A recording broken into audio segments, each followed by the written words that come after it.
What do you check and what do you never check? I never check batteries, lenses, and cameras. Hey everyone, and welcome to Adoramacinema. My name is Julien, and today I'm going to be walking you through how I pack for travel jobs. So let's jump right in. When traveling for work, I'm usually pushing the boundaries. I'm bringing a lot of gear. If you want to know how I maximize my carry-on, my personal item, my check bags, you're going to love this video. Most of this video is going to be touching on domestic travel, but towards the end, I will talk about international travel. So to start things off, we're dealing with non-negotiables from TSA and our airline. You cannot check batteries. That's V-mounts, AA's, AAA's, drone, gimbal batteries, every single battery, I'm not checking it. Let's deep dive into batteries real quick because it's super important. We're going to leave descriptions to TSA's website below. And again, you're going to want to check your specific airline to see if there's any information there that's different. But TSA clearly says you can't bring more than two 160 or 150 watt-hour batteries with you. If you have another person traveling with you, they can carry two as well. There used to be a limit on 98, 95, or 90 watt-hour batteries, but I'm checking TSA's website now. It looks like it's been updated. Please correct me if I'm wrong in the comments below, but any of these batteries that are less than 100 watt hours, it looks like there's no limit anymore. Second non-negotiable for me is I'm bringing one carry-on, which is generally the size of a Pelican 1510. The sizes may vary a little bit, but they're mostly the same. Definitely look them up. And second bag we're allowed to take on the plane as a carry-on is called a personal item. It's slightly smaller, but again, do check on your airline's website for those dimensions so you stay within the bounds that they want you to. So I've got batteries, camera bodies, and lenses, and I generally try to keep that stuff in a kit. And those are the things that I'm not gonna check, I'm gonna carry them on. So you see here, I've got the Pelican 1510 with an FX6, 4 batteries. I have a monitor packed in here, and I have an FX3 with a lens. The FX6 handles there. I've got media, I've got a microphone, a hood, a blower. In this top organizer here, I've got some accessories, some MC lights, some batteries, some wipes, and an AirTag. I AirTag every single one of my bags. Sometimes it's hard to stay on top of the batteries, sometimes they get lost, but I really believe that they're worth every penny. So I highly recommend throwing AirTags in every single one of your bags and labeling them on your phone.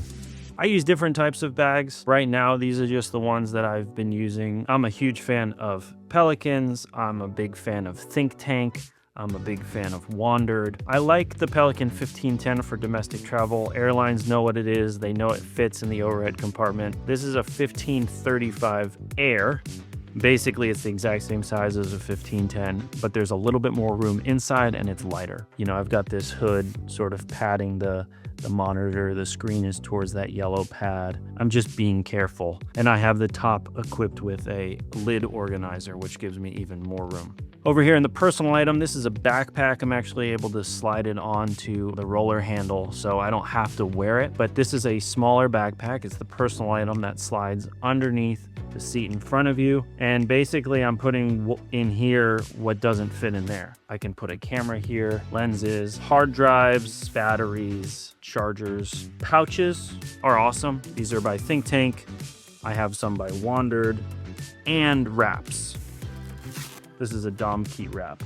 So between pouches and wraps, I'm able to protect things. If you've got to bring some more stuff, tripod, easy rig, light stand, everything else, clothes, that's all going in checked bags. If you need to bring more stuff and you have a significant other or a partner or an AC that's coming with you, I set them up with this exact setup. One travel hack is to just kind of always have a tote bag on you just to carry food that you might buy in the airport or whatever.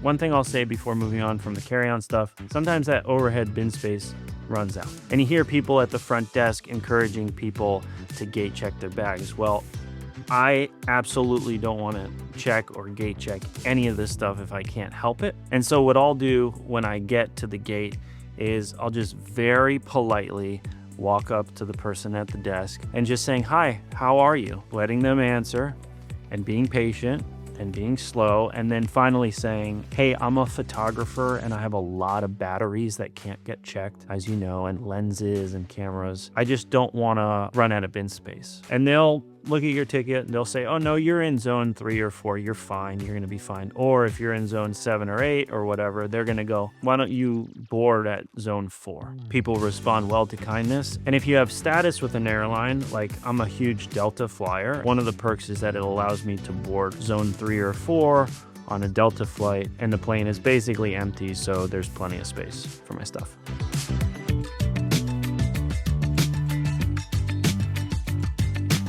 All right, so as far as check bags are concerned, you know, this might just be everything else. Easy rig, tripod, random parts and pieces. You can put light stands and even lights. This is actually a case that I really enjoy. It's a Pelican 1615 Air.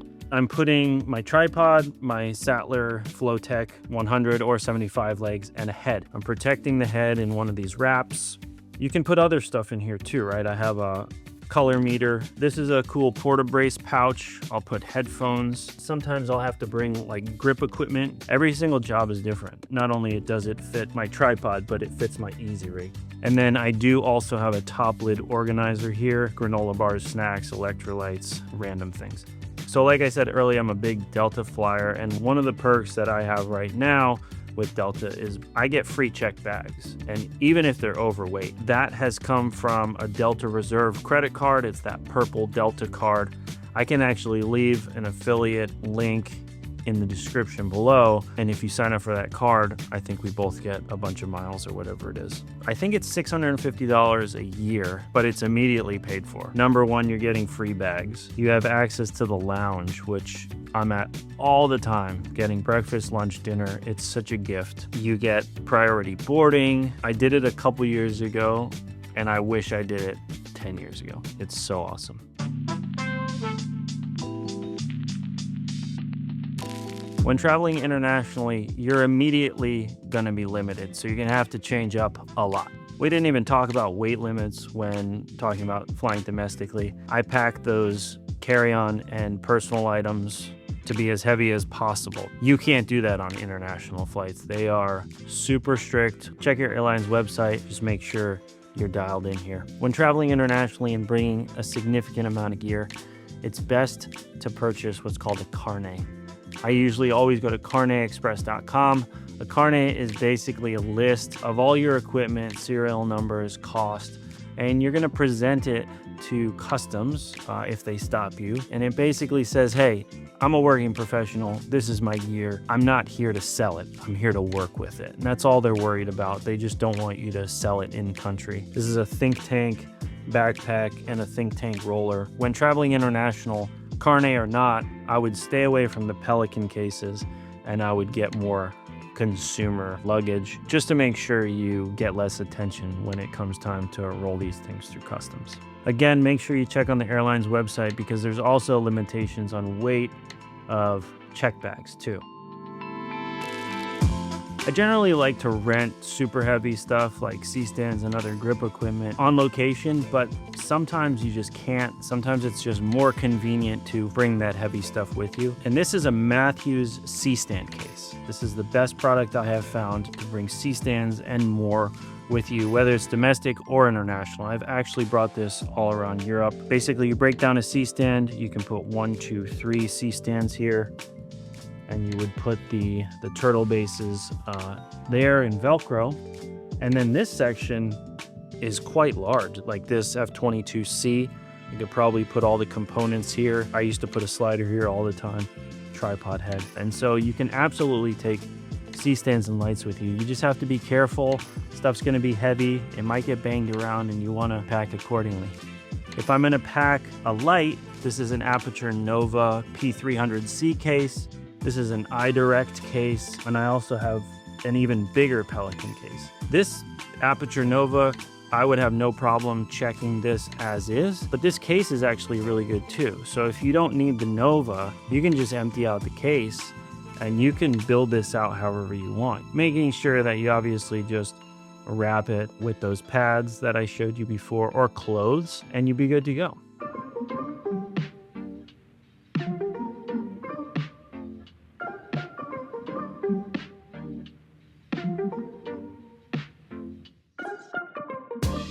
Before we wrap up this video, I want to take a second to answer a bunch of questions that you guys asked over on Instagram. First question is it better to be lightweight or get everything you have just in case you might need that specific lens you didn't bring with you? I've unfortunately learned over the years that I've brought a lot of extra gear that it didn't need.